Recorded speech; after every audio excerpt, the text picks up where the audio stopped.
नमस्कार मित्रांनो. देशाच्या राजकारणात आणि शिक्षण क्षेत्रात मोठी खळबळ उडवणारी एक महत्त्वाची घडामोड सध्या समोर आलेली आहे. सामाजिक कार्यकर्ते आणि शिक्षक तज्ज्ञ सोनम वांगचुक यांनी दिल्लीतील जंतर मंतर येथे सुरू केलेल्या आमरण उपोषणाला आता महाराष्ट्र नवनिर्माण सेनेचे अध्यक्ष राज ठाकरे यांनी उघडपणे पाठिंबा दिलेला आहे. याचवेळी त्यांनी केंद्र सरकारवर कठोर शब्दात टीका करत पंतप्रधानांना थेट सवाल केलेला आहे. किती दिवस पंतप्रधान आहात? हा मुद्दा नेमका काय आहे? सोनम वांगचुक कोणत्या मागण्यांसाठी उपोषण करत आहे? राज ठाकरे नेमकं काय म्हणाले? आणि या संपूर्ण प्रकरणावर आता देशभरात इतकी चर्चा का सुरू झालेली आहे? चला जाणून घेऊया.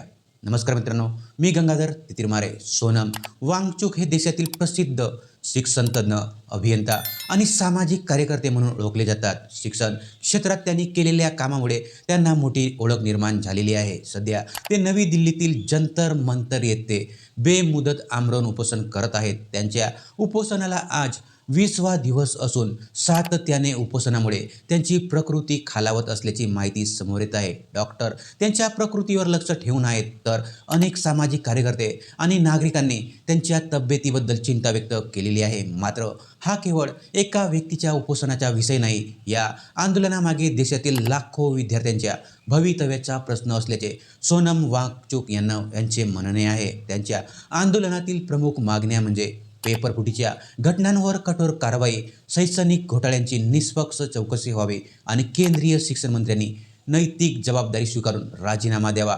त्यांच्या मते वारंवार होणाऱ्या पेपरफुटी आणि शैक्षणिक गैरव्यवहारामुळे प्रामाणिक विद्यार्थ्यांवर अन्याय होत असतो. लाखो तरुणांचे भविष्य धोक्यात येत आहे. यासाठी जबाबदार असणाऱ्यांवर कठोर कारवाई झालीच पाहिजे. याच पार्श्वभूमीवर महाराष्ट्र नवनिर्माण सेनेचे अध्यक्ष राज ठाकरे यांनी सोशल मीडियावर एक सविस्तर पोस्ट करत या आंदोलनाला पाठिंबा दिलेला आहे. याच पार्श्वभूमीवर महाराष्ट्र नवनिर्माण सेनेचे अध्यक्ष राज ठाकरे यांनी सोशल मीडियावर सविस्तर पोस्ट करत या आंदोलनाला पाठिंबा दिलेला आहे. त्यांनी स्पष्टपणे म्हटले की सोनम वांगचुक ज्या मुद्द्यासाठी आमरण उपोषण करत आहेत त्या मागण्या रास्त आहेत आणि सरकारने त्या मान्य केलेल्या पाहिजेत. राज ठाकरे यांनी पुढे सरकारवर टीका करत म्हटले की देशातील विद्यार्थ्यांच्या भवितव्याचा प्रश्न असताना सरकारने गप्प बसणे योग्य नाही. उपोषणाचा 20वा दिवस सुरू असतानाही आंदोलनकर्त्याची प्रकृती खालवत आहे, तरीही सरकारकडून ठोस पावले उचललेली जात नसल्याबद्दल त्यांनी नाराजगी व्यक्त केलेली आहे. त्यांच्या पोस्टमधील सर्वाधिक चर्चेचा मुद्दा म्हणजे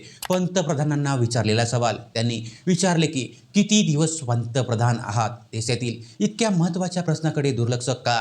या वक्तव्यानंतर सोशल मीडियावर मोठी चर्चा रंगलेली आहे. राज ठाकरे यांच्या या पोस्टनंतर अनेकांनी त्यांच्या भूमिकेचे समर्थन केलेले आहे, तर काहींनी विद्यार्थ्यांच्या प्रश्नांवर सरकारने तातडीने निर्णय घ्यावा अशी मागणी केलेली आहे, तर काहींनी राजकीय टीका करत वेगवेगळ्या प्रतिक्रिया दिलेल्या आहेत. मात्र एक गोष्ट स्पष्ट झाली की सोनम वांगचुक यांचे आंदोलन आता केवळ दिल्लीपुरते मर्यादित राहिलेले नाही, ते राष्ट्रीय चर्चेचा विषय बनलेले आहेत. आता सर्वांचे लक्ष केंद्र सरकारच्या पुढील भूमिकेकडे लागलेले आहे. सरकार सोनम वांगचुक यांच्याशी चर्चा करणार का? त्यांच्या मागण्या मान्य करणार का? पेपरफुटी आणि शैक्षणिक घोटाळ्यांवर कठोर निर्णय घेतला जाणार का? आणि विद्यार्थ्यांच्या सरकारवरील विश्वास पुन्हा प्रस्थापित होणार का? हे येणाऱ्या काही दिवसातच स्पष्ट होईल. मित्रांनो, हा विषय कोणत्याही एका पक्षासाठी नाही, तर देशातील लाखो विद्यार्थ्यांच्या भवितव्यांचा विषय आहे. शिक्षण व्यवस्थेवरील विश्वास टिकवण्यासाठी पारदर्शकता आणि व कठोर कारवाई आवश्यक आहे. आंदोलन, सरकारची भूमिका आणि राजकीय प्रतिक्रिया याकडे संपूर्ण देशाचे लक्ष लागलेले आहे. तुम्हाला काय वाटते? सोनम वांगचुक यांच्या मागण्या योग्य आहेत का? राज ठाकरे यांनी केलेला पाठिंबा योग्य आहे का? सरकारने तातडीने हस्तक्षेप करून तोडगा काढावा का? तुमचं मत आम्हाला कमेंट्समध्ये नक्की सांगा. व्हिडिओ आवडलेला असेल तर लाईक करा, शेअर करा आणि अशाच ताज्या विश्वासार्ह आणि महत्त्वाच्या बातम्यांसाठी आमच्या चॅनलला सबस्क्राईब करायला विसरू नका. भेटूया पुढच्या व्हिडिओमध्ये. तोपर्यंत धन्यवाद.